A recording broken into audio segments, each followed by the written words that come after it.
وأشهد أن محمدا عبده ورسوله أرسله بالحق بشيرا ونذيرا وداعيا إلى الله بإذنه وسراجا منيرا. أما بعد فإن خير الحديث كتاب الله وخير الهدي هدي محمد صلى الله عليه وسلم وشر الأمور محدثاتها وكل محدثة بدعة وكل بدعة ضلالة وكل ضلالة في النار. أعوذ بالله من الشيطان الرجيم. بسم الله الرحمن الرحيم. قاف والقرآن المجيد بل عجبوا أن جاءهم منذر منهم فقال الكافرون هذا شيء عجيب أإذا متنا وكنا ترابا ذلك رجع بعيد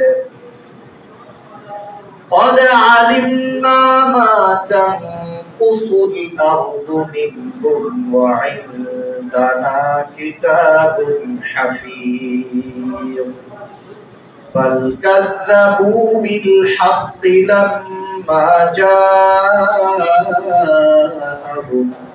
فهم في أمر مريج.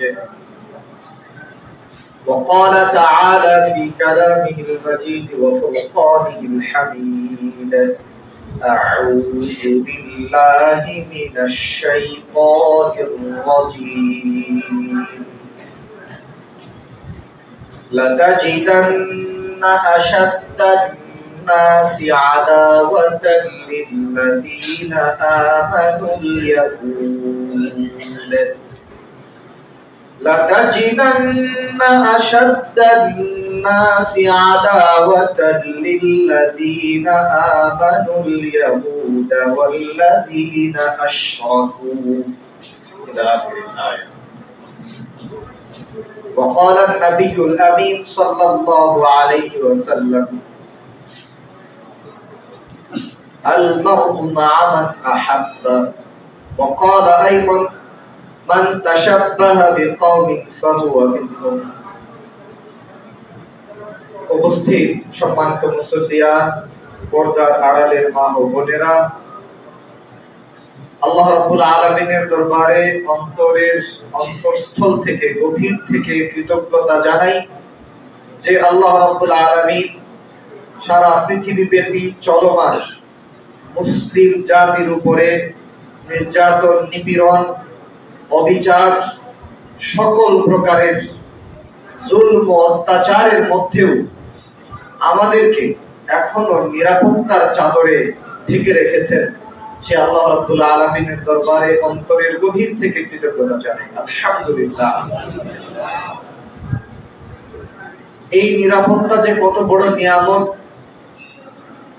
এটা আমরা বুঝতে পারবো যদি আমরা এখনকার সময়ে ইন্ডিয়াতে বিভিন্ন এলাকায় এবং ফিলিস্তিনের গাজায়, পৃথিবীর আরো অন্যান্য জায়গায়, চীনে, আরো অনেক জায়গায় গোপনে প্রকাশ্যে মুসলমানদের উপরে নির্যাতনের স্ট্রিম রোলার চালানো হচ্ছে। আর মুসলমানরা স্বভাবতই নির্যাতিত হয়ে আসছে। এই সময়ে আল্লাহ রাব্বুল আলামিন আমাদের পরিবার পরিজন নিয়ে, সন্তানাদি নিয়ে নিরাপদে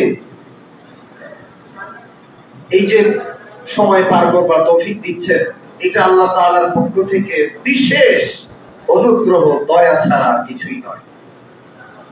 একই সাথে এটা আমাদের জন্য পরীক্ষাও বটে। এই নিরাপত্তা পাওয়ার পরে আমরা আল্লাহ সুবহানাহু ওয়া তাআলার প্রতি কৃতজ্ঞ হই কিনা, নির্যাতিত মুসলিম উম্মার পাশে দাঁড়াই কিনা, এটাও আমাদের জন্য একটা পরীক্ষা। তো যাই হোক, সর্বোপরি আমরা যে নিরাপত্তা পেয়েছি, যে নিয়ামত পেয়েছি, যালিকা ফাদলুল্লাহি ইউতিহি মান ইয়াশা, এটা আল্লাহ তাআলার পক্ষ থেকে বিশেষ দয়া, অনুগ্রহ, নিয়ামত। আল্লাহ তাআলা যাকে চান তাকেই দিয়ে দেন। আমরা অন্তর থেকে আল্লাহর প্রতি শুকরিয়া জানাই, আলহামদুলিল্লাহ। অসংখ্য অগণিত দরুদ ও শান্তি বর্ষিত হোক মুহাম্মদুর রাসূলুল্লাহ সাল্লাল্লাহু আলাইহি ওয়াসাল্লামের উপর। সম্মানিত উপস্থিতি, আজকের খুতবায় মুসলিমদের অন্তরে অন্য মুসলিমের প্রতি কেমন অনুভূতি হওয়া উচিত এবং করণীয় কি, একই সাথে ইসলামের শত্রু ইয়াহুদ ও নাসারা যারা মুসলমানদেরকে চতুর্দিক থেকে নির্যাতিত, অত্যাচারিত করে তুলছে, তাদের ব্যাপারে আমাদের করণীয় কি, এই সংক্রান্ত কিছু কথা বলার চেষ্টা করব। ওয়া তাওফীক ইল্লা বিল্লাহ, আলাইহি তাওয়াক্কালতু ওয়া ইলাইহি উনীব। প্রেক্ষাপট সবাই জানেন যে গাজায় মুসলমানদের কিভাবে নারী শিশু নির্বিশেষে খুন করা হচ্ছে, হত্যা করা হচ্ছে। একটা রিপোর্ট অনুযায়ী ফিলিস্তিনে নিহত মুসলিম ভাই বোনদের মধ্যে 70% বেশি নারী ও শিশু। ইসরায়েল দখলদার বাহিনী কতটা পাষণ্ড, কতটা অমানবিক, অকল্পনীয় পর্যায়ের শয়তান হলে কোন জাতির অসহায় নারী শিশুদের পর্যন্ত এইভাবে বোমার আঘাতে নিঃশেষ করতে পারে। পুরো একটা ভূখণ্ডকে তারা কবরস্থান বানিয়ে দিয়েছে।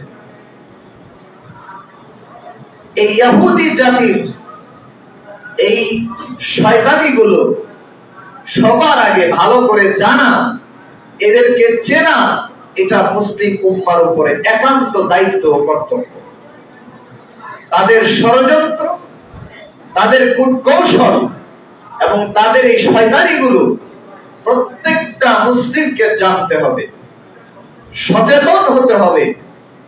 আর যখন একটা জাতি সচেতন হবে, তখনই সে মুসলমানদের ব্যাপারে আরো বেশি সহানুভূতিশীল হবে এবং মুসলিমদের শত্রুদের ব্যাপারে তার অন্তরে তত বেশি ঘৃণা তৈরি হবে এবং মুসলমানদের শত্রুদের ব্যাপারে তার পদক্ষেপ তত বেশি সুস্পষ্ট হবে। সেজন্য আমাদের এগুলো জানতে হবে, আমাদের সন্তানদেরকে এগুলো জানাতে হবে, যাতে পৃথিবীর মুসলিমরা এদের এই শয়তানির সাক্ষী হয় এবং অতীত ইতিহাস থেকে শিক্ষা নিয়ে ভবিষ্যতে এদের ব্যাপারে উঠা বসা, এদের সহযোগীদের ব্যাপারে পদক্ষেপ, এই সমস্ত ব্যাপারে যেন সচেতন হতে পারে।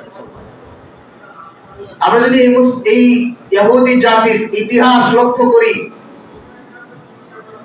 ইসরায়েল যারা এখন ইসরায়েলে রাষ্ট্র গঠন করেছে, ফিলিস্তিনি ভূখণ্ডে ইসরায়েল নামক রাষ্ট্র গঠন করেছে, এই ইহুদিদের অতীত ইতিহাস যদি আমরা দেখি, তাহলে দেখতে পাবো এরাই সেই বানু ইসরাঈলের বংশধর, ইয়াকুব আলাইহিস সালামের বংশধর।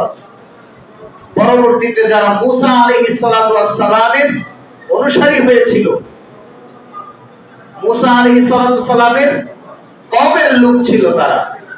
তাদের চরিত্র কোরআনে বিভিন্ন জায়গায় বর্ণিত হয়েছে।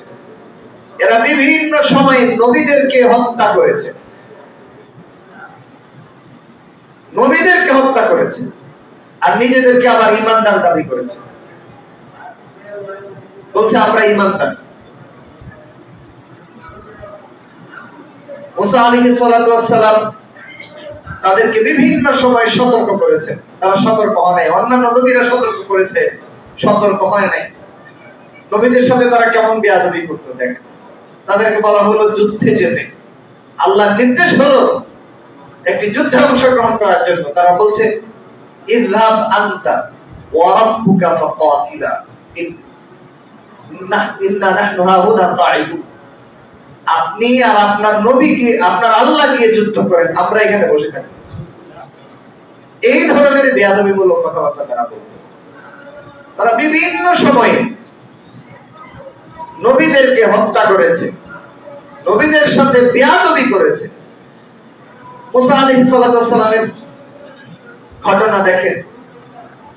মুসা আলাইহিস সালাম তাদেরকে রেখে আল্লাহ সুবহানাহু ওয়া তাআলার সাথে কথা বলতে গেলেন। এর মধ্যে তারা কি করলো? গরুর বাছুরকে তারা ইলাহ বানিয়ে ফেলল।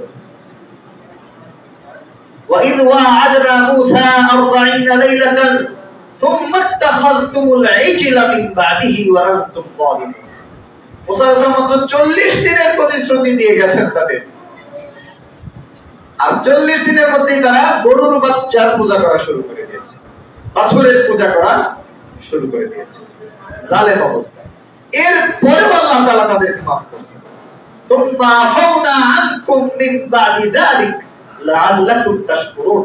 এরপরে আবার maaf করে দিয়েছিলাম যাতে তোমরা কৃতজ্ঞ হও যে আল্লাহ আমাদেরকে ক্ষমা করছে, এইবার আর পথভ্রষ্ট হওয়া যাবে না। কিন্তু তারা কথা শোনেনি, তারা বারবার প্রতারণা করেছে। মুসা আলাইহিস সালাম তাদেরকে সাধারণ একটা বিধান আল্লাহর পক্ষ থেকে দিলেন। বললেন তোমরা একটা গরু জবাই করো, গাভী জবাই করো। وَإِذْ قَالَ مُوسَى لِقَوْمِهِ إِنَّ اللَّهَ يَأْمُرُكُمْ أَن تَذْبَحُوا بَقَرَةً। আল্লাহ তাআলা তোমাদেরকে নির্দেশ দিয়েছেন তোমরা একটা গাভী জবাই করো। قَالُوا أَتَتَّخِذُنَا هُزُوًا। মুসা আলাইহিস সালামকে বলছে আমাদের সাথে ঠাট্টা করো, আমাদের সাথে কি তুমি মশকরা করো? মুসা আলাইহিস সালামকে বলছেন বনি ইসরাঈল। মুসা আলাইহিস সালাম বলছেন আউযু বিল্লাহি আন আকুনা মিনাল জাহিলিন। জাহেলদের অন্তর্ভুক্ত হওয়া থেকে আমি আল্লাহর কাছে আশ্রয় চাই। আমি জাহেল নই যে আমি তোমাদের সাথে মশকরা করব, ঠাট্টা করব। এটা আল্লাহর নির্দেশ। আচ্ছা ঠিক আছে, নির্দেশ দিছে আল্লাহ। এইবার তারা এটাকে ঘুরায় পেঁচায় নানান ধরনের বেয়াদবিমূলক প্রশ্ন করে কঠিন করে তুলেছে। বলছে ক্বালু উদউ লানা রাব্বাকা ইউবাইয়্যিন লানা মা হি। তোমার রবের কাছে একটু প্রার্থনা করো, তিনি যেন বলে দেন কেমন গরু, কেমন গাভী জবাই করবে। দেখেন আল্লাহ তাআলা নির্দেশ দিয়েছেন গাভী জবাই করো, কোন একটা ধরে জবাই করে দিলেই হতো। এবার তারা প্রশ্ন করছে রবকে একটু জিজ্ঞেস করো কেমন গাভী জবাই করবে। এবার আল্লাহ সুবহানাহু ওয়া তাআলা তাদের এই অপ্রয়োজনীয় প্রশ্নের কারণে বিধানটাকে তাদের জন্য আরো কঠিন করে দিলেন। قال إنه يقول إنها بقرة لا فارض ولا بكر عوان بين ذلك فافعلوا ما تؤمرون। একদম তরুণ বয়সে টকবকে তরতাজা যুবক বয়সের গাভী হইতে হবে। বেশি বার্ধক্যের হলেও চলবে না, অনেক বেশি অল্প বয়সের হলেও চলবে না। আবার জিজ্ঞেস করছে পেঁচ দিয়ে, যেন মুসা আলাইহিস সালামকে আর আল্লাহকে তারা ঝামেলায় ফেলতে চায়। আবার জিজ্ঞেস করছে উদউ লানা রাব্বাকা লিউবাইয়্যিন লানা মা লাউনুহা। আচ্ছা এই গাভীর কালার কি হবে, কালারটা একটু জানান তো, কালার কি হবে। এবার কালার জিজ্ঞেস করার পর আল্লাহ তাআলা বলেন কাল ইন্নাহু ইয়াকুল। মুসা আলাইহিস সালাম বলেন আল্লাহ বলেন ইন্নাহা বাকারাতুন সাফরা ফাকিউল লাউনুহা তাসুরুন নাযিরিন। গাভী হইতে হবে একেবারে হলুদ টকটকে রঙের, যেটা দেখা মাত্রই চক্ষু শীতল হয়, আনন্দ দেয়, একেবারে সুন্দর পরিপাটি রঙের হইতে হবে। খুঁত থাকলে হবে না, ময়লা থাকলে হবে না। এবার আবার জিজ্ঞেস করছে উদউ লানা রাব্বাকা ইউবাইয়্যিন লানা মা হিয়া ইন্নাল বাকারা তাশাবাহা আলাইনা ওয়া ইন্না ইনশাআল্লাহু লামুহতাদুন। আবার রবের কাছে একটু প্রার্থনা করো, আরো যেন বিস্তারিত বলে কেমন গরু। এরকম গরু তো অনেক আছে, গরু আমাদের তো কনফিউশনে পড়ে গেছি আমরা, কোন গাভী জবাই করব। তখন আল্লাহ সুবহানাহু ওয়া তাআলা বলেন এমন গাভী যেটাতে যেটা দিয়ে চাষাবাদ করা হয় না, পানি সেচের কাজও করা হয় না, একেবারে ভিআইপি গরু, ভিআইপি ভাবে লালন পালন করছে, কোন ধরনের কাজ কাম করায় নাই গরুকে। এইবার গরু খুঁজতে খুঁজতে, গাবি খুঁজতে খুঁজতে ওদের অবস্থা খারাপ। শেষে বহু কষ্টে, অনেক অর্থের বিনিময়ে, একেবারে মানে খুবই কষ্টের পরে তারা গিয়ে গাবি মিলাইতে পারছে, কষ্টে পড়ে গেছে।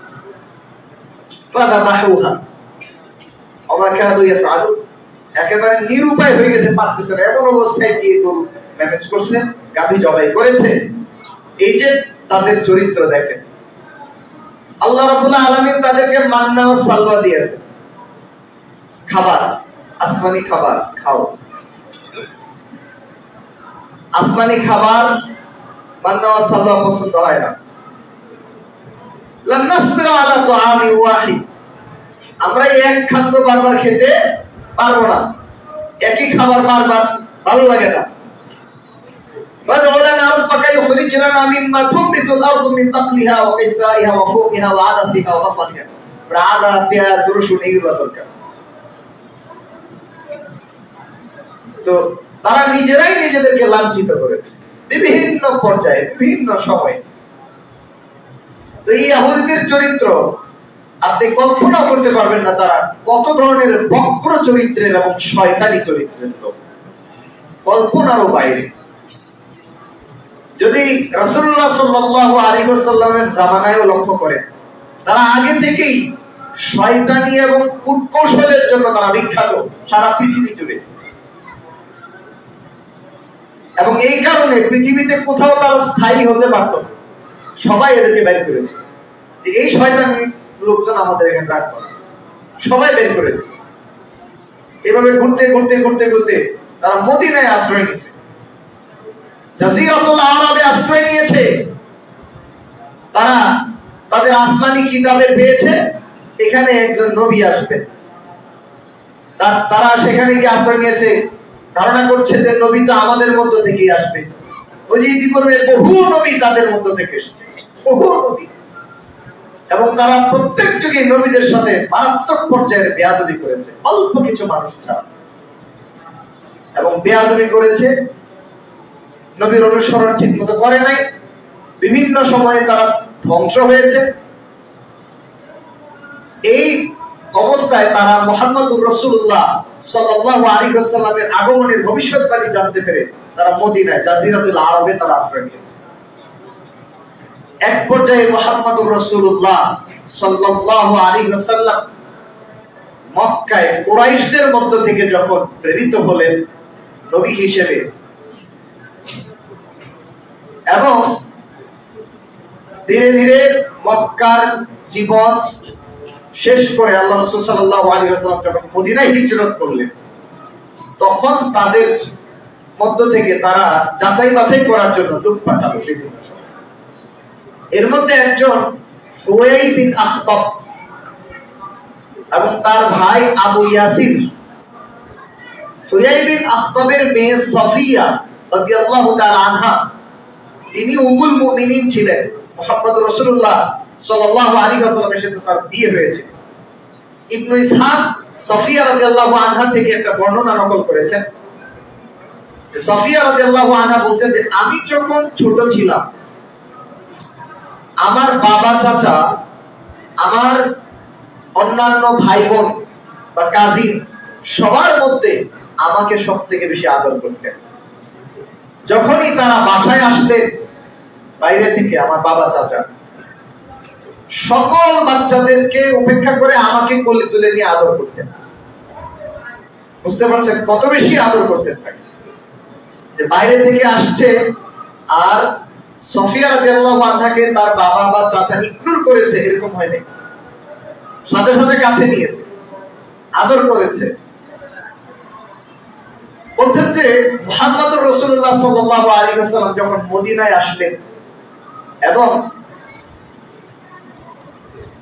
বানু আমর ইবনে আউফের মধ্যে মসজিদে কুবা নামক জায়গায়, যেখানে মসজিদে কুবা হয়েছে পরবর্তীতে, কুবা নামক জায়গায় যখন রাসূলুল্লাহ সাল্লাল্লাহু আলাইহি ওয়াসাল্লাম অবতরণ করলেন, সে সময়ে হুয়াই বিন আখতাব সকাল বেলায় রাসূলুল্লাহ সাল্লাল্লাহু আলাইহি ওয়াসাল্লামের কাছে গেলেন। ইহুদিদের একজন সর্দার গিয়ে বিভিন্ন প্রশ্ন করল, যাচাই বাছাই করার জন্য তিনি শেষ নবী কিনা। যাচাই বাছাই করার পরে সন্ধ্যাবেলায় বাড়িতে ফিরল। সফিয়া রাদিয়াল্লাহু আনহা বলছেন, সে সময়ে তাদের চেহারা কালো ছিল, খুবই দুশ্চিন্তাগ্রস্ত ছিল।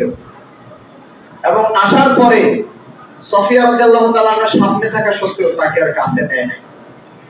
এতটা দুশ্চিন্তার মধ্যে ছিল যে বাচ্চাটাকেও আদর করে নেয়। সফিয়া রাদিয়াল্লাহু আনহা বলছেন, আমি শুনতে পেলাম আবু ইয়াসির আমার চাচা বাবাকে জিজ্ঞেস করছে, আপনার কি মনে হয় এই লোকই কি সেই শেষ নবী?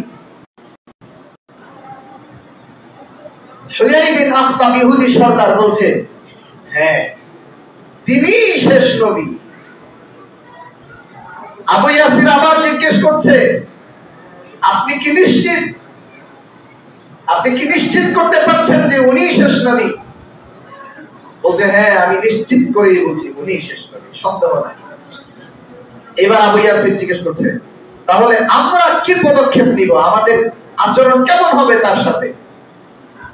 তখন হুয়াই বিন আখতাব বলছে, আল্লাহ আদাওয়াতুহু, তার সাথে শত্রুতা পোষণ করব, এর কোনো বিকল্প আমাদের হাতে নাই। চিন্তা করেন, সে নিজে মুহাম্মদুর রাসূলুল্লাহ সাল্লাল্লাহু আলাইহি ওয়াসাল্লামকে নানান ভাবে প্রশ্ন করেছে, যাচাই বাছাই করেছে, শতভাগ নিশ্চিত হয়েছে তিনি শেষ নবী মুহাম্মদুর রাসূলুল্লাহ সাল্লাল্লাহু আলাইহি ওয়াসাল্লাম। এরপরেও বাড়িতে গিয়ে ভাইকে বলছে, না তার সাথে শত্রুতা করব, তার অনুসরণ করব না। এই হলো ইহুদি জাত। বড় ইহুদি সর্দার আব্দুল্লাহ বিন সালাম রাসূলুল্লাহ সাল্লাল্লাহু আলাইহি ওয়াসাল্লামের কাছে চলে আসলেন। এসে এমন কিছু প্রশ্ন করলেন যেগুলোর উত্তর নবী ছাড়া আর কেউ দিতে পারবে না, এবং তার সকল প্রশ্নের যৌক্তিক এবং সঠিক উত্তর মুহাম্মদ রাসূলুল্লাহ সাল্লাল্লাহু আলাইহি ওয়াসাল্লাম দিতে সক্ষম হয়েছেন। এবং সে তিনি নিশ্চিত হয়েছেন যে তিনি মুহাম্মদ রাসূলুল্লাহ সাল্লাল্লাহু আলাইহি ওয়াসাল্লাম শেষ নবী, যার ব্যাপারে আমাদের কিতাবে ভবিষ্যৎবাণী করা আছে, কোনো সন্দেহ নাই। তখন মুহাম্মদ রাসূলুল্লাহ সাল্লাল্লাহু আলাইহি ওয়াসাল্লামের প্রতি ঈমান আনলেন আব্দুল্লাহ বিন সালাম ইহুদি সর্দার। তাৎক্ষণিকভাবে ঈমান আনলেন, দেরি করেন নাই। আল্লাহ তাআলা তার অন্তরে হেদায়েত দিয়ে দিয়েছেন। এইজন্যই তো আল্লাহ তাআলা কোরআনে বলছেন, দেখেন, ইন্নাল্লাযীনা আমানু ওয়াল্লাযীনা হাদু ওয়ান নাসারা ওয়াস-সাবিঈন মান আমানা বিল্লাহ ওয়া আমিলা সালিহা, ইহুদি হোক, নাসারা হোক, বেদিন হোক, যে ধর্মেরই হোক না কেন, যদি ঈমান নিয়ে আসে আল্লাহর প্রতি, শেষ নবীর প্রতি, আসমানী কিতাবের প্রতি, কোরআনের প্রতি, যদি কেউ ঈমান সঠিকভাবে নিয়ে আসে, তাহলে আল্লাহ রাব্বুল আলামিন তার পুরস্কার কমাবেন এবং তার আখিরাতে আর চিন্তিত হবে না। আব্দুল্লাহ বিন সালাম সাথে সাথে ঈমান আনলেন। ঈমান আনার পরে তিনি বললেন রাসূলুল্লাহ সাল্লাল্লাহু আলাইহি ওয়াসাল্লামকে যে, দেখেন আপনি তো জানেন আমার জাতি কত শয়তান এবং খারাপ জাতি। নিজেই বলছেন, কারণ তারা জানেন, বলছেন যে আপনি তো জানেন যে আমার জাতি কত নিকৃষ্ট এবং খারাপ জাতি। আপনি আমার আড়ালে আমার সম্পর্কে এদের কাছে একটু জিজ্ঞেস করে দেখেন এরা কি বলে। তো আব্দুল্লাহ বিন সালামকে আল্লাহ রাসূল সাল্লাল্লাহু আলাইহি ওয়াসাল্লাম ঘরের ভিতরে লুকিয়ে রাখলেন, রেখে লোক পাঠালেন যে ইহুদিদেরকে ডাকো। ইহুদিরা আল্লাহ রাসূল সাল্লাল্লাহু আলাইহি ওয়াসাল্লামের কাছে যখন সমবেত হলো, তিনি তাদেরকে জিজ্ঞেস করলেন, আইয়ু রাজুলিন ফীকুম আব্দুল্লাহ ইবনে সালাম, আব্দুল্লাহ বিন সালাম তোমাদের মধ্যে কেমন লোক, তাকে তোমরা কেমন লোক হিসেবে চিনো একটু বলো তো। সবাই এক বাক্যে সর্বসম্মতিক্রমে স্বীকৃতি দিল, ইবনু আ'লামুনা ওয়া ইবনু আ'লামিনা ওয়া খায়রুনা ওয়া ইবনু খায়রিনা, অন্য বর্ণনায় ওয়া আখিয়ারুনা ওয়া ইবনু আখিয়ারিনা, অন্য বর্ণনায় আছে ওয়া আফদালুনা ওয়া ইবনু আফদালিনা ওয়া ইবনু আফদালিনা। যে শব্দগুলো বলছে এগুলোর মানে হচ্ছে তিনি আমাদের মধ্যে সবথেকে জ্ঞানী লোক এবং সবথেকে জ্ঞানী লোকের সন্তান। এমন না যে সে খারাপ ঘর থেকে ভালো ছেলে হয়েছে, এরকম না। অনেক সম্ভ্রান্ত এবং উচ্চবংশীয় এবং অধিক জ্ঞানী লোকের সন্তান, এবং সেও আমাদের মধ্যে সবথেকে জ্ঞানী লোক, সন্দেহ নেই। খায়রুনা ওয়া ইবনু খায়রিনা, আমাদের মধ্যে উত্তম লোক, তার বাবা উত্তম মানুষ ছিলেন।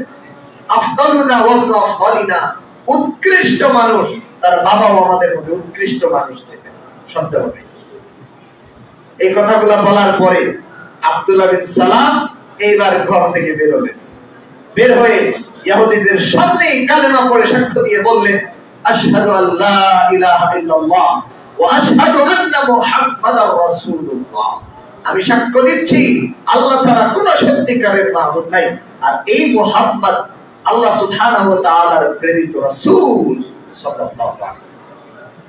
এটা শোনার পরেই ইহুদিরা তেলে বেগুনে জ্বলে উঠলো আর বলতে লাগলো, শাররুনা ওয়া ইবনু শাররিনা, এ আমাদের সবথেকে খারাপ লোক, এ সবথেকে, এর বাপও সবথেকে খারাপ। সাথে সাথে পল্টি হল। এই হলো ইহুদি জাত। এরা এইভাবেই সব সময় ষড়যন্ত্র করে। কত বড় শয়তান এরা! দেখে, এরা একদিন রাসূলুল্লাহ সাল্লাল্লাহু আলাইহি ওয়াসাল্লামের কাছে আসছে, এসে আল্লাহ রাসূল সাল্লাল্লাহু আলাইহি ওয়াসাল্লামকে সালাম দিচ্ছে, আসসালামু আলাইকুম, আসসালামু আলাইকুম, আউযুবিল্লাহ, আসসালামু আলাইকুম না বলে বলছে আসসালামু আলাইকুম। আপনাদের মধ্যেও আমাদের মধ্যেও সমাজে অনেকে এরকম সালাম দেয়, কি সালাম দেয় না? এটা ইহুদিদের সালাম। এটার মানে হচ্ছে তুমি মরো, ধ্বংস হও, তোমার মৃত্যু হোক, বদদুয়া। এই দোয়া এক ইহুদি রাসূল সাল্লাল্লাহু আলাইহি ওয়াসাল্লামকে করল, সালাম দিল, আসসালামু আলাইকুম। তখন আল্লাহ রাসূল সাল্লাল্লাহু আলাইহি ওয়াসাল্লাম বললেন ওয়া আলাইকুম, আর কিছু বলেন না, তোমারও তাই হোক, তুমি যে দোয়া করছো এটা তোমার হোক, আর কিছু বলেন না। আয়েশা রাদিয়াল্লাহু আনহা খেপে গেলেন, রেগে গেলেন। রেগে গিয়ে উনি আরো 2-3 শব্দ বাড়ায় ওদেরকে ইচ্ছা মতো বদদুয়া দিলেন। এরপরে রাসূল সাল্লাল্লাহু আলাইহি ওয়াসাল্লাম বললেন, আয়েশা এটা কি করছো? থামো, বেশি বলার অধিকার নাই, দরকার নাই। তখন বলছে, আপনি কি দেখেন নাই ওরা কি বলছে আপনাকে? বলছে, তুমি কি দেখো না আমি কি বলছি? আমি বলছি যেটা তোমরা বলছো এটাই। দেখেন আল্লাহ রাসূল সাল্লাল্লাহু আলাইহি ওয়াসাল্লামের ইনসাফ, বাড়ায় বলতেন। যতটুকু ইহুদি হলো তার বিরুদ্ধেও জুলুম করার কোনো এখতিয়ার আমাদের নাই। আল্লাহ তাআলা রাসূল সাল্লাল্লাহু আলাইহি ওয়াসাল্লাম বিভিন্ন ক্ষেত্রে ইহুদিদের বিরোধিতা করতে বলেছেন, কিন্তু ইনসাফের সাথে। খালিফুল ইয়াহুদ বলেছেন বিভিন্ন সময়, খালিফুল মুশরিকিন, মুশরিকদের বিরোধিতা করো, ইহুদিদের বিরোধিতা করো, আওফিরুল লুহা ওয়াহফুশ শাওয়ারি, দাড়ি লম্বা করো, মোজ খাটো করো। আরো বিভিন্ন জায়গায় বলেছেন ওদের বিরোধিতা করার জন্য। আবার অনেক জায়গায় বিরোধিতা না করে ওদের কাজ যেহেতু আমাদেরও কাজ, সেজন্য নিজেই সেটা করা শুরু করেছে। করেন না? আল্লাহ রাসূল সাল্লাল্লাহু আলাইহি ওয়াসাল্লাম মদিনায় গেলে ইহুদিরা রোজা রাখছে, আশুরার সিয়াম পালন করছে। বলছেন যে কি ব্যাপার এই দিন তোমরা রোজা রাখো কেন? বলছে এই দিন আল্লাহ তাআলা মুসা আলাইহিস সালামকে ফিরাউনের কবল থেকে রক্ষা করেছেন। তখন আল্লাহ রাসূল সাল্লাল্লাহু আলাইহি ওয়াসাল্লাম বলেন, মুসা আলাইহিস সালামের ব্যাপারে তোমাদের থেকে আমাদের হক বেশি, তিনি আমাদের নবী। অতএব আমরাও আগামী বছর থেকে কি করব? আমরাও সিয়াম পালন করব। তো রাসূলুল্লাহ সিয়াম পালন করা শুরু করলেন আর বললেন, লাইন বাকিতু ইলা কাবিলিন লা আসুমান্না তাসিয়া, আগামী বছর বেঁচে থাকলে একদিন আগে থেকে রোজা রাখব, 9 তারিখ রাখবো, 10 তারিখ রাখবো, যাতে ওদের সাথে পুরোপুরি মিলে না যায়। তো ইনসাফ ভিত্তিক বিরোধিতা। একদিন রাসূল সাল্লাল্লাহু আলাইহি ওয়াসাল্লাম, যেহেতু আল্লাহ রাসূল সাল্লাল্লাহু আলাইহি ওয়াসাল্লাম সবসময় ইহুদিদের বিরোধিতা করার কথা বলে, তো বলছেন যে ইহুদিরা ঋতুবর্তী মেয়েরা যখন ঋতুবর্তী হয়, মায়েরা, স্ত্রীরা, তখন স্বামীরা তাদের হাতের রান্না খায় না, তাদের পরিবেশন করা খাবার ভক্ষণ করে না, একসাথে থাকে না, দূরে রাখে, ধারে কাছেই যায় না, এটা করছে। তো আল্লাহ রাসূল সাল্লাল্লাহু আলাইহি ওয়াসাল্লাম বলছেন না, ওদের সাথে আমরা বিরোধিতা করব, ওদের মতো আমরা চলবো না। আমরা কি করব? আমরা ঋতু অবস্থায় মেয়েদের সাথে এইভাবে উঠা বসা করব না। বিধান কি? শরীয়ত ঋতু অবস্থায় নারীদের সাথে এই ধরনের দূরত্ব মেনটেন করতে বলে নাই, শুধু ফিজিক্যাল ইন্টারকোর্স, স্ত্রী সহবাস করা হারাম। কোরআনে আল্লাহ তাআলা বলেন ফাতাজিলুন নিসাআ ফিল মাহিদ, এছাড়া বাকি সবকিছু জায়েজ। এমন কি রাসূল সাল্লাল্লাহু আলাইহি ওয়াসাল্লাম মা আয়েশা রাদিয়াল্লাহু আনহা ঋতুবর্তী অবস্থায় ছিলেন, তার কুলে মাথা দিয়ে শুয়ে কোরআন তিলাওয়াত করেছেন। এটা একটা উদাহরণ, আরো অনেক কিছু আছে। তো এইটা দেখে যে আমরা তো আলহামদুলিল্লাহ তাদের সাথে ভালোই উঠা বসা করছি, স্ত্রীদের সাথে, এক সাহাবী বলছেন ইয়া রাসূলুল্লাহ, আমরা ইহুদিদের বিরোধিতা করতেছি, তাইলে কেন না আমরা স্ত্রী সহবাস করি? সমস্যা নেই। এইটা শোনার পরে আল্লাহ রাসূল সাল্লাল্লাহু আলাইহি ওয়াসাল্লাম প্রচন্ড রেগে গেলেন এবং তার চেহারা দেখে, রাগ দেখে ওই লোক এখান থেকে চলে গেছে, সাহাবী এখান থেকে সরে গেছে, এত রেগে গেছে আল্লাহ রাসূল সাল্লাল্লাহু আলাইহি ওয়াসাল্লাম। বিরোধিতা করার মানে এই না যে আমরা শরীয়তের আইন লঙ্ঘন করে বিরোধিতা করতে, সেভাবে। তবে এটা সাহাবী বুঝে গেছেন যে সব জায়গায় ইহুদিদের বিরোধিতা করতে হবে। তার মানে আসলে শরীয়তে ইহুদিদের বিরোধিতার দিকটাকে অনেক বড় করে দেখানো হয়েছে, ভিন্ন জায়গায় বিভিন্ন ভাবে ইহুদিদের বিরোধিতা করতে বলা হয়েছে, কারণ তাদের আখলাক হচ্ছে এরকম। এরা কি করতো দেখেন, মদিনায় এক ইহুদি শয়তান দুইটা মুসলিম গোত্রের মধ্যে, সম্ভবত আউস এবং খাজরাজ, হিজরতের পরে আল্লাহ রাসূল সাল্লাল্লাহু আলাইহি ওয়াসাল্লাম যাদের মধ্যে সমস্যা দূর করে দিয়েছিলেন, ভ্রাতৃত্বের বন্ধন সৃষ্টি করে দিয়েছিলেন, এরা পরস্পরে মিলেমিশে থাকতেছিল। এক ইহুদি ঢুকছে, ঠিক আছে, বাজারের মধ্যে বা রাস্তার মধ্যে, মানে জনসমাগমের মধ্যে, এরা পিছনের গল্প তুলে দিছে, তুলে দিয়ে এদের মধ্যে প্রায় যুদ্ধ বানিয়ে দিছে। এরা কিন্তু মুসলমান হয়ে গেছে, এরা ভাই ভাই, কারোর সাথে কারো কোনো বিদ্বেষ নাই, একসাথে উঠা বসা করছে, খাচ্ছে যাচ্ছে। হঠাৎ করে এক ইহুদি ঢুকে বলতেছে, আচ্ছা ওই অমুক যুদ্ধে তোমাদের বাপ দাদাদের কেন এরা মারছে, হত্যা করছে, আচ্ছা এরকম কথা যদি মাসকান দিয়ে বলে দেয় তাহলে কেমন লাগবে তখন? তো মুসলমান হলেও তারা তো কিছুদিন আগে জাহিলিয়াতের মধ্যে ছিলেন কিনা, শয়তান তো প্রবেশ করে, শয়তান সাথে সাথে ঢুকা দিল, হ্যাঁ আসলে তো এদের সাথে কিসের উঠা বসা, এরা আমার বাপ দাদাদের হত্যা করছে, এরা আমার ভাইকে মারছে, সাথে সাথে তরবারি নিয়ে একদম মুখোমুখি অবস্থা, যুদ্ধ বেঁধে যায়।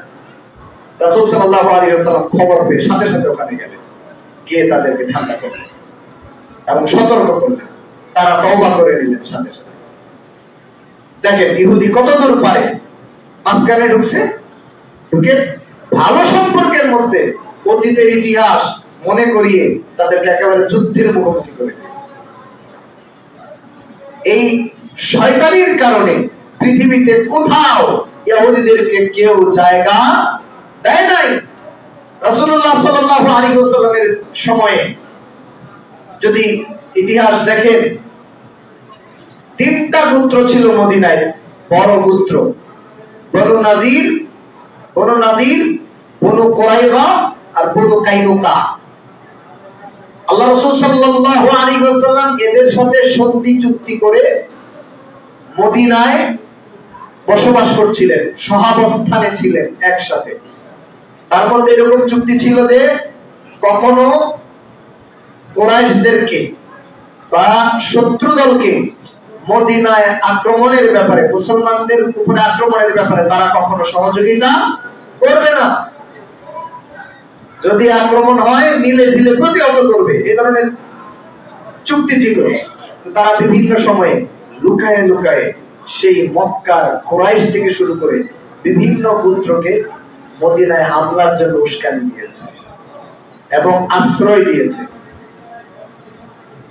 বিভিন্ন সময়ে বিভিন্ন ষড়যন্ত্র করেছে। এরা আরো কি করছে, সন্ধি চলাকালীন অবস্থায় রাসূল সাল্লাল্লাহু আলাইহি ওয়াসাল্লামকে তারা ডেকেছে কোন একটা হত্যার মুক্তিপণ, রক্তপণ আদায়ের ব্যাপারে একটা মিটিং হবে। সেই মিটিং এ তারা ষড়যন্ত্র করে রেখেছে উপর থেকে বড় পাথর ফেলে রাসূল সাল্লাল্লাহু আলাইহি ওয়াসাল্লামকে মেরে ফেলবে। এবং তাৎক্ষণিকভাবে ওখানে বসার পরে আল্লাহ রাসূল সাল্লাল্লাহু আলাইহি ওয়াসাল্লামকে জিবরিল আমিন আল্লাহর পক্ষ থেকে এসে জানিয়ে দিয়েছে এবং তাৎক্ষণিক তিনি সেখান থেকে উঠে গিয়েছেন। এরপরে ওই ইহুদি গোত্রকে আল্লাহ রাসূল সাল্লাল্লাহু আলাইহি ওয়াসাল্লাম বিতাড়িত করেছে। তো এই গোত্রগুলোকে আল্লাহ রাসূল সাল্লাল্লাহু আলাইহি ওয়াসাল্লাম কাউকে মদিনা থেকে দূর করে দিয়েছেন, বের করে দিয়েছেন, কারণ এরা এখানে থাকলে মুসলমানদেরকে শান্তিতে থাকতে দিবে না। এদেরকে সাথে রেখে মদিনায় শান্তি প্রতিষ্ঠা করা সম্ভব না, এই জন্য এদেরকে বের করে দিয়েছেন। আর কোনটিকে আল্লাহ রাসূল সাল্লাল্লাহু আলাইহি ওয়াসাল্লাম এদের প্রাপ্তবয়স্কদের হত্যা করেছে, প্রাপ্তবয়স্কদেরকে একদম ধরে ধরে হত্যা করেছেন। আর নাবালিগ যারা অপ্রাপ্তবয়স্ক তাদেরকে ছেড়ে দিয়েছে। যাই হোক, তো এরা পরবর্তীতে গিয়ে আপনার খাইবারে আশ্রয় নিয়েছে। খাইবারে ওখানে দীর্ঘদিন ধরে তারা ছিল, মুসলমানদেরকে তারা কর দিত, সম্পদের ভাগ দিত, দিয়ে দিয়ে দীর্ঘদিন ছিল। ওমর ইবনুল খাত্তাব রাদিয়াল্লাহু তাআলার জামানায় উনি বুঝতে পেরেছেন এদেরকে এখানে রাখা আমাদের মুসলিম ভূখণ্ডের জন্য নিরাপদ না। উনি ওখান থেকে এদেরকে বের করে দিয়েছেন। কেন এদেরকে সব জায়গা থেকে বের করে দেওয়া হতো এটা ইতিমধ্যে আপনারা বুঝতে পেরেছেন। কি করতে পারে পরিশেষে, যাই হোক, অনেক লম্বা ইতিহাস। এরা বিভিন্ন এলাকায় নিজেদের আবাসস্থল, বাসস্থান বানিয়ে এরা থেকেছে যাযাবরের মতো। ইউরোপে বিভিন্ন জায়গায় তারা এভাবে বেড়ে উঠেছে বিচ্ছিন্ন ভাবে। এবং গত 100 বছর আগে, 100-150 বছর আগে এদের ছবি এখনো পাওয়া যায়। দেখবেন এদের হাড্ডিগুলো এরকম বের হয়ে গেছে, শরীরের মধ্যে একটা চড়ুই পাখির মতো গোশত নাই, এরকম অবস্থা ছিল এদের। শয়তানির কারণে কেউ এদেরকে প্রশ্রয় দেয় না। এই নিকৃষ্ট শয়তানিগুলো তারা সব জায়গায় করতেছে। তো 1914 সালে থেকে 100 বছরের উপরে, 1914 সালে প্রথম বিশ্বযুদ্ধ শুরু হয়। তখন এই ফিলিস্তিনের দিকে ধীরে ধীরে এরা কিছু কিছু করে জড়ো হতে থাকে এবং এক পর্যায়ে 1914 সালে তুরস্কে মুসলমানদের খেলাফত ব্যবস্থার শেষ খেলাফত ধ্বংস হয়ে যায় মুসলিম নেতাদের অদূরদর্শিতা আর সেদিকে ওইদিকে আপনার অমুসলিম ও ব্রিটিশদের ষড়যন্ত্রে মুসলমানদের খেলাফত ভেঙে যায়। এবং দ্বিতীয় বিশ্বযুদ্ধ চলাকালীন সময়ে একটা ষড়যন্ত্র হয় কিভাবে ইহুদিদেরকে ওই ফিলিস্তিনে মুসলিম ভূখণ্ডে এনে বাসস্থান দেওয়া যায়।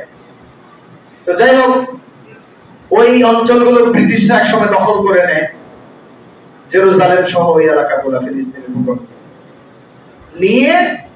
সেই সময়ে ব্রিটিশ পররাষ্ট্রমন্ত্রী আর্থার জেমস বেলফোর, সে 1917 সালে সম্ভবত একটা চিঠি লেখে ইহুদিদেরকে এই ফিলিস্তিন ভূখণ্ডে তাদের রাষ্ট্র প্রতিষ্ঠা, তাদের জন্য আলাদা রাষ্ট্র প্রতিষ্ঠার পরিকল্পনা করতে।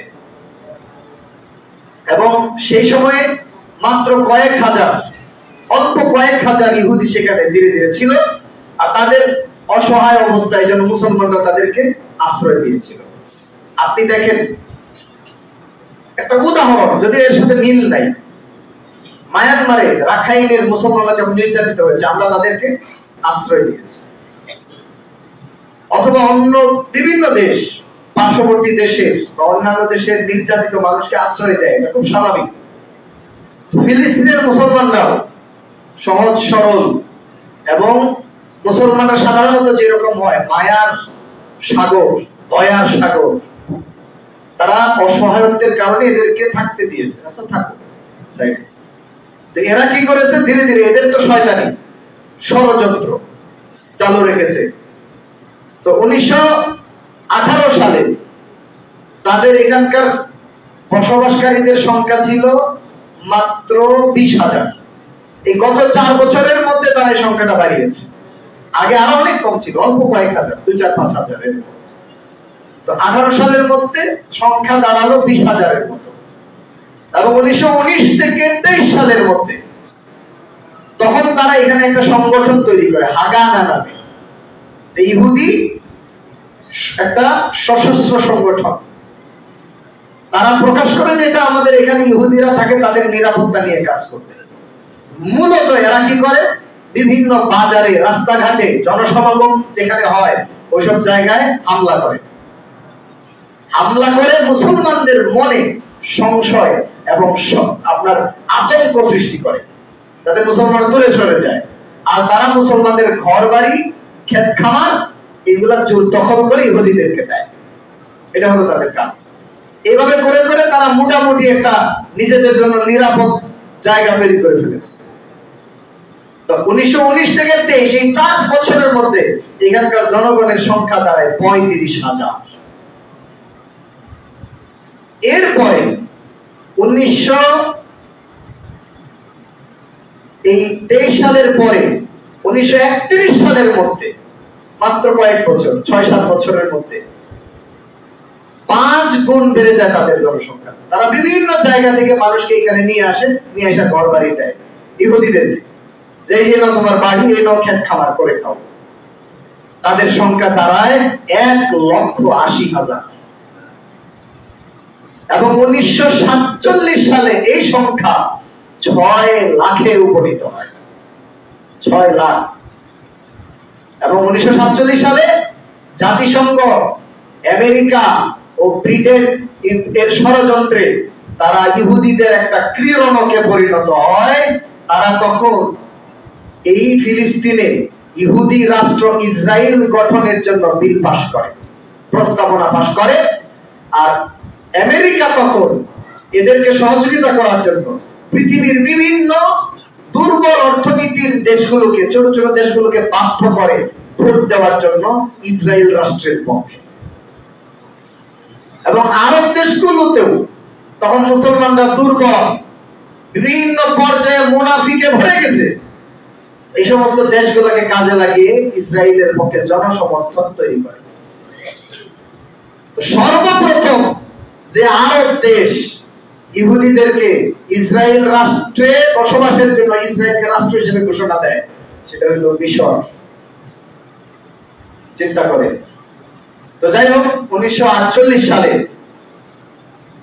জাতিসংঘ এই ফিলিস্তিনের মুসলিম ভূখণ্ডকে দ্বিখণ্ডিত করে মাত্র 45% জায়গা মুসলমানদের দিয়ে 55% জায়গা ইহুদিদের দেয় এবং সেখানে ইহুদি রাষ্ট্র গঠন করে। এবং 48 সালে তারা ব্রিটেন থেকে স্বাধীনতা পায়। এরপরে ব্রিটিশ এবং আমেরিকার সহযোগিতায় অস্ত্রে শস্ত্রে সামরিক শক্তিতে পৃথিবীর অন্যতম পরাশক্তিতে পরিণত হয় ইসরায়েল। এরপরে আরবদের সাথে তাদের বিভিন্ন যুদ্ধ অনুষ্ঠিত হয়েছে। প্রত্যেকটা যুদ্ধে এরা বিজয়ী হয়েছে, প্রত্যেকটা যুদ্ধে এরা বিজয়ী হয়েছে। তাদের সহযোগিতা করেছে পশ্চিমা শক্তিগুলো। কথা হলো, এরা তখন কিন্তু ইহুদিদের একটা বিরাট সংখ্যা ইউরোপে থাকতো। ইউরোপে তারা কেন ইহুদিদেরকে একটা রাষ্ট্র গঠন করে দিতে পারলো না? তাদের এমন অনেক দেশ আছে, শত শত হাজার হাজার মাইল খালি পড়ে আছে, এই সমস্ত জায়গায় থাকার মানুষ নাই। এখনো তো তারা বিভিন্ন দেশ থেকে লোকজন নিয়ে নিয়ে পাসপোর্ট দেয়, নাগরিকত্ব দেয়, দিতেছে না? থাকার লোক নাই। বিশাল বড় ভূখণ্ড, 2 লাখ মানুষ থাকে, 1 লাখ মানুষ থাকে, আছে না নাই এরকম? তারপরে তারা ওই সমস্ত এলাকায় ইহুদিদেরকে রাষ্ট্র গঠন করে দেয় নাই। কেন দেয় নাই?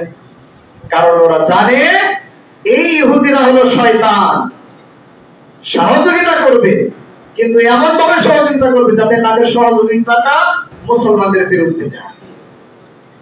ইউরোপে বা ওদের আশেপাশে যদি ইহুদিদেরকে ওরা রাষ্ট্র বানিয়ে দিত, তারা জানে এরাই ষড়যন্ত্রের শিকার হইত এবং পরবর্তীতে এদের কারণে নিজেরাই অশান্তিতে পড়ে যেত। তাই তারা সেখানে দেয় নাই, দিছে কোথায়? একদম মুসলিম দেশগুলো, আরব ভূখণ্ডের মাঝখানে, একেবারে মাঝখানে বিস্ফোরার মতো, যাতে আরব দেশগুলোকে সবসময় তারা কন্ট্রোল করতে পারে। দেখেন পারমাণবিক শক্তি, বিভিন্ন শক্তিতে ইসরায়েল, ইউরোপ, আমেরিকার সহযোগিতা কোন পর্যায়ে চলে গেছে আপনি কল্পনাই করতে পারবেন। এখানে বসাইছে যাতে মুসলমানদেরকে তারা শায়েস্তা করতে পারে। এই হলো আজকে ইহুদি জাতির অবস্থা। মুহতারাম হাজিরিন, আল্লাহ রাব্বুল আলামিন কোরআনে বলছেন, লাতাজিদান্না আশাদ্দান নাসি আদাওয়াতান লিল্লাযিনা আমানুল ইয়াহুদা ওয়াল্লাযিনা আশরাকু। নিশ্চয়ই ইহুদিদেরকে তুমি মুসলমানদের সবথেকে কঠিন শত্রু হিসেবে দেখতে পাবে। এটা সারা জীবন ধরে ইতিহাসে যেমন দেখা গেছে, ভবিষ্যতে এরকমই দেখা যাবে। তাই আমাদেরকে সাবধান ও সতর্ক হতে হবে। 1964 সালে ইয়াসির আরাফাতের নেতৃত্বে আপনার পিএলও গঠন হয়। আপনার ফিলিস্তিনি স্বাধীনতাকামী মানুষ আন্দোলন করতে থাকে তাদের স্বাধীনতার জন্য। তো দুঃখজনক হলেও সত্য, ইহুদি জাতি ধীরে ধীরে ফিলিস্তিনি ভূখণ্ড প্রায় পুরোটাই দখল করে নিয়েছে। এখন আপনি মানচিত্রে ঢুকে দেখেন ইহুদি জাতি কত বড় জায়গা নিয়ে ফিলিস্তিনের জায়গা দখল করে নিজেদের রাষ্ট্র গঠন করেছে, আর মুসলমানদের ভূখণ্ড এখন খুঁজেই পাওয়া যাচ্ছে না। কোন কোন মানচিত্রে ফিলিস্তিন নামে কোনো দেশই নাই, এরকমও আছে। আর যেটুকু আছে পুরোটা তারা নিয়ন্ত্রণ করে। ওখানে কোনো সশস্ত্র বাহিনী থাকতে পারবে না, ওখানে কোনো তাদের জন্য হুমকি হতে পারে এমন কোনো কিছু তারা রাখবে না। মুসলমানদেরকে দিনে দুপুরে ধরে নিয়ে যায়, মা বোনদেরকে ধরে নিয়ে যায়। মুসলমানদের আবেগ ইমোশনে প্রতিদিন আগুন জ্বলে। ছোট ছোট বাচ্চাগুলি ইট পাথর নিয়ে ট্যাঙ্কের সামনে এমনি দাঁড়িয়ে যায়, আপনার মনে হয় এরা পুড়তে পুড়তে বড় হচ্ছে যন্ত্রণায়। আর তারই ধারাবাহিকতায় এই ইসরায়েলে যেই সাম্প্রতিক সময় ইসরায়েলরা যে হামলা চালাচ্ছে, যাই হোক মুসলমানরা তাদের ক্ষোভ, তাদের কষ্ট ধরে থাকতে না পেরে, অসম একটা শক্তি হওয়ার পরেও, কোন ধরনের সামর্থ্য না থাকার পরেও তারা বিভিন্ন সময়ে ইহুদিদের উপরে ফেটে পড়ে। এটা আমরা দেখতে পাচ্ছি। এখানে বিভিন্ন ধরনের বৈদেশিক শক্তি, বিদেশি ষড়যন্ত্র, নানান কিছু থাকতে পারে, আমরা অস্বীকার করছি না যে এখান থেকে হামলা করি আবার তারাই মুসলমানদের উপরে হামলা করবে, এগুলো থাকতে পারে। কিন্তু এইটার খোঁজাখুঁজি করার আগে আমাদের এটা দেখতে হবে ইতিহাসে ফিলিস্তিনিদেরকে কিভাবে তাদের নিজেদের ভূখণ্ড থেকে উৎখাত করে তাদেরকে নির্বিচারে হত্যা, খুন, গুম এগুলো করে এবং বছরকে বছর নির্যাতন করে জেলখানায় রেখে, এবং এদের নির্যাতনের, জেলখানার নির্যাতনের বিবরণ শুনলে আপনার গায়ের লোম দাঁড়িয়ে যাবে আর কি পরিমাণ যন্ত্রণা দিতে পারে মানুষ। তো এগুলোর পরে আমরা কোনোভাবেই আমাদের মুসলিম ভাই বোনদের সহযোগিতা বন্ধ করতে পারি না। তাদেরকে সহযোগিতা করার জন্য আমাদের যা যা করণীয় সবকিছু আমাদের করতে হবে। 1 নম্বর, সার্বক্ষণিক তাদের জন্য দোয়া চালু রাখতে হবে, দোয়া করতে হবে। সুযোগ হলে 5 ওয়াক্ত সালাতে এবং কিছু কিছু সালাতে অন্তত মসজিদে কুনুতে নাজেলা পড়তে হবে। তবে জুমার সালাতে কুনুতে নাজেলা পড়ার ব্যাপারে আলেমদের মধ্যে দ্বিমত রয়েছে। রাসূলুল্লাহ সাল্লাল্লাহু আলাইহি ওয়াসাল্লাম 5 ওয়াক্ত সালাতে কুনুতে নাজেলা পড়েছেন, এর প্রমাণ পাওয়া যায়। সবথেকে বেশি পড়েছেন ফজরের সালাত, মাগরিবের সালাতে অনেক বেশি পড়েছেন পাওয়া যায়। কিন্তু জুমার সালাতে পড়েছেন এরকম সুনির্দিষ্ট কোনো হাদিস পাওয়া যায় না। সেজন্য কোন কোন স্কলার জুমার সালাতে কুনুতে নাজেলা পড়তে নিষেধ করে। আবার কেউ কেউ বলেছেন যেহেতু 5 ওয়াক্ত সালাতে পড়েছেন তাই জুমার সালাতেও পড়া যেতে পারে। তবে নিরাপদ হচ্ছে আমরা জুমার সালাতে না পড়ে খুতবায় তাদের জন্য দোয়া করব ইনশাআল্লাহ, এবং অন্যান্য সালাতে মাঝে মধ্যে আমরা কুনুতে নাজেলা পড়তে পারি। কুনুতে নাজেলা সম্পর্কে আপনারা যদি জানতে বুঝতে চান, আমার কাছে একটা ফাইল আছে আলহামদুলিল্লাহ, প্রায় 12 পৃষ্ঠা জুড়ে বিস্তারিত হাদিসগুলো সহ, ব্যাখ্যা সহ পয়েন্ট করে করে কুনুতে নাযিলের বিষয়গুলোকে কভার করা হয়েছে। আমি লিখেছি এটা, আপনারা চাইলে আমার অনেকের কাছে নম্বর আছে, হোয়াটসঅ্যাপে যোগাযোগ করলে আমি আপনাদেরকে এই ফাইলটা দিয়ে দিব ইনশাআল্লাহ। অনেককে দিয়েছি, আপনারা পেতে পারেন ইনশাআল্লাহ। এখানে বিস্তারিত নিয়ম কানুন শিখে নিতে পারেন। আমরা অনেকে জানি না এই জিনিসটা। সেই কুনুতে নাযিলার মধ্যে আমরা তাদের জন্য দোয়া করতে পারি, নিজেরা গভীর রাতে উঠে পরিবার পরিজন নিয়ে তাদের জন্য দোয়া করতে পারি। আরেকটি করণীয় হলো তাদের জন্য অর্থ সহায়তা, ত্রাণ সহায়তা অব্যাহত রাখা। যারা বিভিন্ন ভাবে তাদের কাছে ত্রাণ পৌঁছাচ্ছেন, সহযোগিতা পৌঁছাচ্ছেন, যতটুকু যাওয়া যায়, অথবা পার্শ্ববর্তী দেশে আশ্রয় নেওয়া মুসলমান যারা ওখানকার গাজা, তাদেরকেও যদি সহযোগিতা করা যায়, এই সহযোগিতাটা অব্যাহত রাখা আমাদের জন্য অত্যন্ত জরুরি।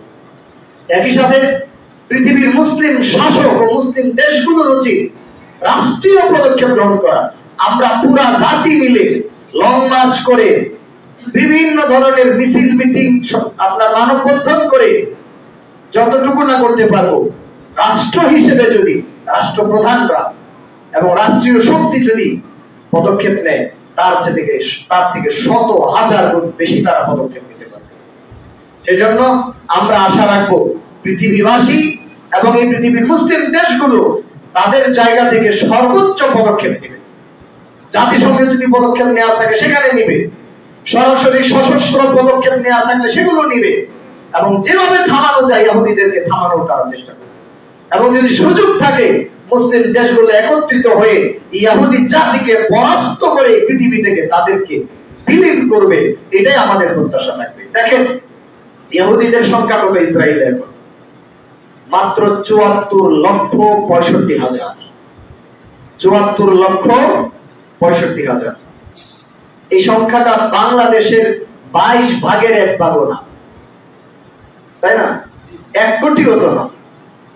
আজকে যদি এই পৃথিবীর আপনার ডেভেলপমেন্টের সাথে সাথে দেখেন বিভিন্ন ধরনের অস্ত্র আবিষ্কার হয়েছে, পারমাণবিক অস্ত্র, বিভিন্ন ধরনের অস্ত্র। এই কয়েক লক্ষ মানুষের জনগোষ্ঠীর দেশ ইসরায়েল অল্প কয়েকটা মানুষ নিয়ে সারা পৃথিবীবাসীর উপরে ছড়িয়ে ঘোরাচ্ছে। আজকে যদি সেই সময়ের মতো রাসূলুল্লাহ সাল্লাল্লাহু আলাইহি ওয়াসাল্লামের যুগের মতো, সাহাবাদের যুগের মতো সেই তরবারির যুদ্ধের সময় হতো, বাংলাদেশের পুরা জনগোষ্ঠী দরকার নাই, কলেজ ভার্সিটির আর মাদ্রাসার কিছু ছাত্রই যথেষ্ট পুরা ইসরায়েলকে কয়েক মিনিটের মধ্যে মাটিতে মিশিয়ে দেওয়ার জন্য। চিন্তা করেন। কিন্তু এমন ভাবে এরা ষড়যন্ত্র করে রেখেছে, আবার মুসলিম দেশগুলোকে তারা পারমাণবিক অস্ত্র দিবে না, দিলেই ভয়। আলহামদুলিল্লাহ কিছু দেশে হয়তো আছে, পাকিস্তানে আছে আলহামদুলিল্লাহ। পাকিস্তানের অবস্থা দেখেন, নানান ভাবে ষড়যন্ত্র করে তাদের অর্থনীতিকে এত নিচে নামায় রাখে, এত সমস্যার মধ্যে এদেরকে ফেলে রাখে। কোন সরকার এসে একটা টার্ম পূর্ণ করতে পারে, 4 বছর পূর্ণ করতে পারে, আগেই শেষ। এইভাবে তারা আমাদের নিয়ে ষড়যন্ত্র করছে। ইরান মুসলমানদের শত্রু, এতে সন্দেহ নেই, কিন্তু নামে যে মুসলিম শব্দটা আছে ওদের সাথে, আর ওরা পলিটিক্যালি মধ্যপ্রাচ্যে একটু ছড়ি ঘুরাইতে চায়, পারমাণবিক শক্তিতে হতে চায়। এই কারণে আপনার দেখেন কয়েকদিন আগে ট্রাম্প সরাসরি বলেছে পারমাণবিক শক্তি, পারমাণবিক অস্ত্র তৈরি থেকে তাদেরকে নিবৃত্ত করা হবে যে কোনো ভাবে। ইরাককে দেখেন কিভাবে শেষ করে দিয়েছে, তারা একটু শক্তি অর্জন করার চেষ্টা করেছিল। এই হলো ওদের ষড়যন্ত্র। এগুলো সম্পর্কে আমাদের সচেতন থাকতে হবে, এবং যতটুকু পারি আমরা গায়ের জোরে না পারলেও ঈমানের জোরে, ইলমের জোরে, আমলের জোরে যেন আমরা শক্তিশালী ঈমানদার হতে পারি। আল্লাহ তাআলা আমাদেরকে তৌফিক দান করুন। অন্তত এই অমুসলিম শক্তির নির্যাতনের স্ট্রিম রোলার আমাদের উপর দিয়ে যেদিন যাবে, যদি যায়, সেদিন যেন রুখে দাঁড়াতে পারি আর নিজের জীবনটাকে আল্লাহ সুবহানাহু ওয়া তাআলার জন্য কুরবান করতে পারি। এইটুকু মানসিক প্রস্তুতি, ঈমানী প্রস্তুতি আমাদের যেন থাকে। সেই জন্য আমরা যেন সবসময় সদা প্রস্তুত থাকি। আল্লাহ তাআলা তৌফিক দান করুন। এছাড়া আরেকটা করণীয় হচ্ছে আমাদের সন্তানদেরকে ইহুদিদের শয়তানি ও কৌশল সম্পর্কে সচেতন করে তোলা। আমাদের সন্তানেরা যেন একটু আরামায়েশের জন্য এই ইহুদ নাসারাদের দেশে ইউরোপ আমেরিকার ভিসা নিয়ে শুধু আরামায়েশের জন্য ইয়া পড়ে না থাকে। এটা আপনাদের কাছে আমার অনুরোধ। আমার এই কথা অনেকের ভালো লাগবে না। আমরা এই গরিব দেশগুলোতে আমাদের সন্তানদেরকে যেভাবে লালন পালন করি, আমাদের শিক্ষা ব্যবস্থা যেভাবে চালু আছে, এটা মোটিভেট করে যে কোন রকম একটা আমেরিকার ভিসা যদি লেগে যায়, ইউরোপের একটা আরামায়েশের ব্যবস্থা যদি হয়ে যায়, তাহলে সারা জীবন ওখানে পার করে দিব, আর দেশে আসবো না। প্রিয় ভাই আমার, আপনাদেরকে একটা খুতবার পুরো খুতবা জুড়ে যদি বলি তাও শেষ হবে না যে আপনি ওখানে গিয়ে সেটেল হলে, পার্মানেন্ট রেসিডেন্স নিলে আপনার প্রজন্ম কিভাবে ইহুদ ও নাসারা হবে। এটা পুরো একটা খুতবা লাগবে। শুধু সংক্ষেপে এটুকু বলি, ফাতাওয়াটা বলি। ফাতাওয়া হচ্ছে আরবের এবং পৃথিবী বিখ্যাত সালাফ ওলামাদের ফাতাওয়া হচ্ছে বিনা কারণে, মানে আরামায়েশের জন্য, কোন রকম একটু বেটার লাইফের জন্য কোন ইহুদি কোন অমুসলিম রাষ্ট্রে, অমুসলিম প্রধান রাষ্ট্রে পার্মানেন্ট রেসিডেন্স নেওয়া মানে হলো যে নাগরিক হওয়া সম্পূর্ণ হারাম, কোন সন্দেহ নাই। আর আমার কারণগুলো কোন একদিন শুধু বলে বলবো। শুধুমাত্র সাময়িক ভাবে কেউ যেতে পারে যদি তার প্রয়োজন হয়। এমন পড়াশোনা করতে যাচ্ছেন যে পড়াশোনা মুসলিম দেশে হয় না, মালয়েশিয়ায় হয় না, তুরস্কে হয় না, বা বাংলাদেশে হয় না, কিন্তু আমেরিকায় হয়। এবং উম্মার এটার প্রয়োজন আছে, সমাজের এটার প্রয়োজন আছে। আপনি যেতে পারেন। যাওয়ার আগে আর কিছু শর্ত আপনার মধ্যে থাকতে হবে। এক, আপনার জ্ঞান এবং ঈমান এমন পর্যায়ে থাকতে হবে যে আপনি সেখানে গিয়ে আপনার নিজেকে নিয়ন্ত্রণে রাখতে পারবেন। দুই, যেই জায়গায় যাচ্ছেন সেখানে প্রকাশ্যে ইসলামের মৌলিক বিধিবিধান পালনের সুযোগ থাকতে হবে। এই শর্তগুলো যদি পূরণ হয় তাহলে আপনি সাময়িক সময়ের জন্য যেতে পারবেন, পার্মানেন্ট যেতে পারবেন। প্রিয় ভাই আমার, তো সমস্যা হচ্ছে যে আমরা ওদের দিকেই বেশি ঝুঁকে আছি, চলায় ফেরায় নীতি আদর্শে ওদিকে ঝুঁকে আছি। রিসেন্টলি শুনেছি কেউ যদি সোশ্যাল মিডিয়ায় ইহুদিদের বিপক্ষে লেখে তার আমেরিকার ভিসা হবে না। এখন অনেক মুসলমান মুনাফিক এরকম আছে, এই ভিসা না হওয়ার ভয়ে আর কিছু বলবে আছে না নাই? প্রিয় ভাই আমার, শুধু আরামায়েশের চিন্তা না করে নিজের ঈমান আমল ও পরবর্তী প্রজন্মের দ্বীনের উপরে টিকে থাকা, আল্লাহ রাব্বুল আলামিন রাসূলুল্লাহ সাল্লাল্লাহু আলাইহি ওয়াসাল্লামের একনিষ্ঠ অনুসারী হওয়া না হওয়ার সম্ভাবনা কোথায় আছে কোথায় নাই, এই বিষয়গুলো খেয়াল করে তারপর সিদ্ধান্ত নেবেন। আল্লাহ তাআলা আমাদেরকে তৌফিক দান করেন। মুহতারাম হাজিরিন, আমরা আমাদের প্রিয় মুসলিম ভাই বোনদের জন্য সর্বাবস্থায় দোয়া করব, কখনো তাদেরকে ভুলে যাব না। আমরা যেন আমাদের অর্থনৈতিক সহযোগিতা যতটুকু পাঠানো দরকার সেগুলো সময় মতো পাঠাই। আল্লাহ তাআলা আমাদেরকে তৌফিক দান করেন। আমরা আমাদের সন্তানদেরকে অমুসলিমদের ব্যাপারে সচেতন রাখবো এবং ভবিষ্যতে এরা যেন প্রত্যেকেই সাহসী এবং আদর্শ ও জ্ঞানে গুণে প্রতিষ্ঠিত হতে পারে, মুসলিম উম্মার জন্য কাজে আসতে পারে, সেভাবে আমাদের সন্তানদেরকে আমরা লালন পালন করব। আল্লাহ রাব্বুল আলামিন আমাদেরকে তৌফিক দান করেন। আমিন। বারাকাল্লাহু লানা ওয়া লাকুম ফিল কুরআনিল আযীম ওয়া নাফা'না ওয়া ইয়্যাকুম বিল আয়াতি ওয়া যিকরিল হাকীম ফা ইন্নাহু তাআলা জাওয়াদুন কারীমুন মালিকুন বাররুন ওয়া গফুরুর রাহিম। আলহামদুলিল্লাহ الحمد لله نحمده ونستعينه ونستغفره ونؤمن به ونتوكل عليه ونعوذ بالله من شرور أنفسنا ومن سيئات أعمالنا من يهده الله فلا مضل له ومن يضلله فلا هادي له وأشهد أن لا إله إلا الله وحده لا شريك له وأشهد أن محمدا عبده ورسوله أرسله بالحق بشيرا ونذيرا وداعيا إلى الله بإذنه وسراجا منيرا.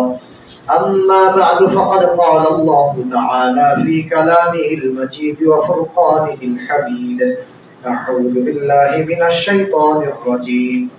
إن الله وملائكته يصلون على النبي يا أيها الذين آمنوا صلوا عليه وسلموا تسليما.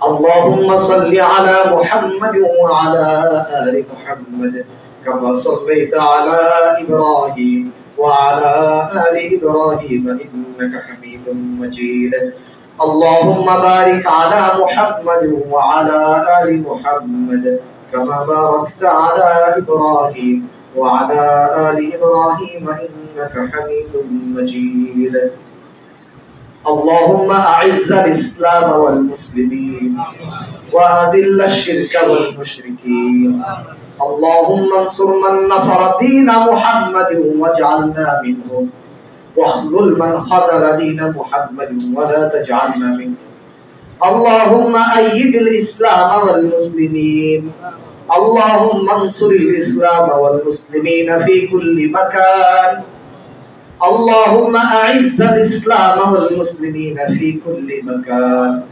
اللهم أنج المستضعفين من المسلمين في فلسطين اللهم أنج المستضعفين من المؤمنين في غزة اللهم انصرهم اللهم اشدد وطأتك على اليهود والنصارى ومن شايعهم وأعانهم اللهم لعنهم اللهم لعنهم اللهم لعنهم اللهم اجعلها سنين اللهم اجعلها عليهم سنين كسنين يوسف اللهم اغفر للمؤمنين والمؤمنات والمسلمين والمسلمات والأحياء منهم والأموات برحمتك يا أرحم الراحمين محترم حاضرين আল্লাহ রাব্বুল আলামিন আমাদের প্রিয় মুসলিম ভাই বোনদের কষ্ট জুলুম অত্যাচারের শিকার হওয়া থেকে তাদেরকে হেফাজত করেন আল্লাহ তাআলা ইহুদ ও নাসারাদেরকে ধ্বংস করে দেন আল্লাহ রাব্বুল আলামিন সারা পৃথিবী জুড়ে মুসলমানদেরকে শক্তিশালী করার তৌফিক দান করেন আল্লাহ রাব্বুল আলামিন জালেম ইহুদ ও নাসারাদেরকে ধ্বংস করে দেন আল্লাহ রাব্বুল আলামিন জালেম ইহুদ ও নাসারাদের উপরে অভিশাপ নাযিল করেন আল্লাহ তাআলা এই জালেম ইহুদ ও নাসারাদেরকে সমূলে মূলোৎপাটিত করেন এবং মুসলিম ভাই বোনদেরকে তিনি নাজাত দান করেন মুহতারাম হাজিরিন আপনাদের মসজিদে যেই হালাকা সাপ্তাহিক হালাকা অনুষ্ঠিত হয় একটি আলোচনা অনুষ্ঠিত হয় সেই আলোচনার আয়োজনে এবং জুমা ও অন্যান্য বিষয়াদি নিয়ে আপনাদের মসজিদে সহযোগিতা প্রয়োজন আপনারা অনেকেই অনেক সময় ভুলে যান একটু উদাসীন হয়ে যান এই জন্য আপনাদেরকে বারবার আমরা স্মরণ করিয়ে দিই আপনারা নিজেদের মতো করে অংশগ্রহণ করে মসজিদের এই সমস্ত দাওয়াতি কাজগুলোকে চালু রাখবেন জারি রাখবেন ইনশাআল্লাহ কোনো নেক আমল যেন বন্ধ হয়ে না যায় কোনো দাওয়াতি কার্যক্রম যেন বন্ধ হয়ে না যায় সেদিকে খেয়াল রাখবেন আল্লাহ তাআলা আমাদের আপনাদের সাদাকাকে কবুল করেন সকলের প্রচেষ্টাকে কবুল করেন ইবাদাল্লাহ রাহিমাকুমুল্লাহ إن الله يأمر بالعدل والإحسان وإيتاء ذي القربى وينهى عن الفحشاء والمنكر